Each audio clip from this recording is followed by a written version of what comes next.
And talking about broken promises, China made a promise to Hong Kong. It was called One Country, Two Systems. But Communist Party loyalists have now taken over Hong Kong. For the first time in almost 900 days, Xi Jinping stepped out of the mainland. The Chinese president is in Hong Kong. The occasion, the 25th anniversary of the handover of Hong Kong. This city used to be part of British territory from the colonial times. 25 years back on this day, Hong Kong was returned to China. And today's events leave no doubt as to who controls it. The town was painted red. There were Chinese flags everywhere, and there was Xi Jinping. The Chinese president declared, today, Hong Kong has been reborn.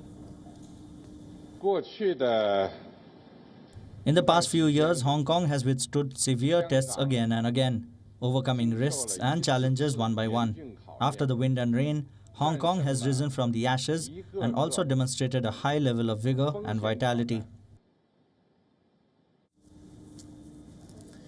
This visit is like a victory lap for Xi. 2 years ago, he imposed a sweeping national security law on Hong Kong. It crushed the anti-government protests, silenced all critics, muzzled the civil society and overhauled Hong Kong's electoral system.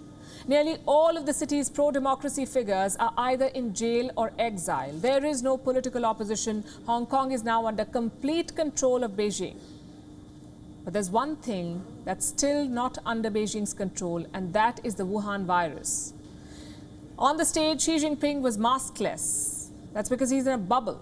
An elaborate closed loop was created to welcome the Chinese president in Hong Kong. Before his visit, thousands of government officials, foreign dignitaries and a select group of journalists were put in quarantine. They were confined to a hotel for at least a week.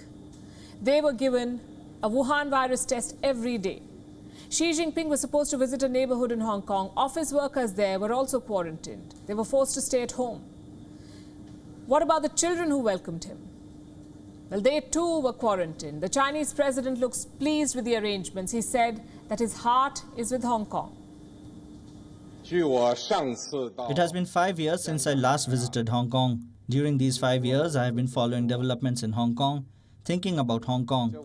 My heart and the central government's heart are with the Hong Kong people.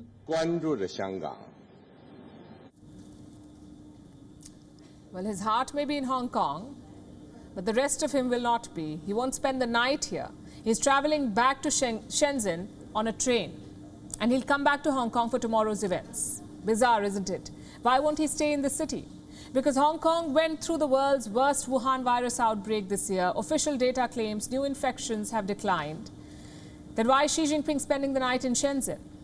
Does he not feel safe in Hong Kong, even with a closed loop?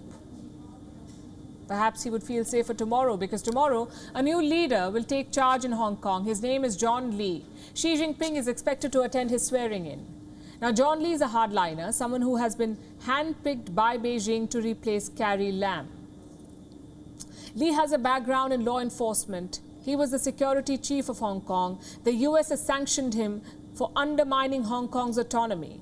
The European Union has condemned his appointment. Why such opposition for Lee? Because he's a Communist Party loyalist. Recently, he backed a controversial extradition bill. A bill that would have paved the way for the extradition of wanted fugitives to mainland China. There was a massive backlash. The bill had to be withdrawn.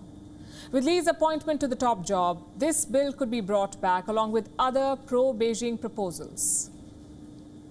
One of the proposals by Lee is a law against fake news. If passed, it could muzzle more anti-government voices.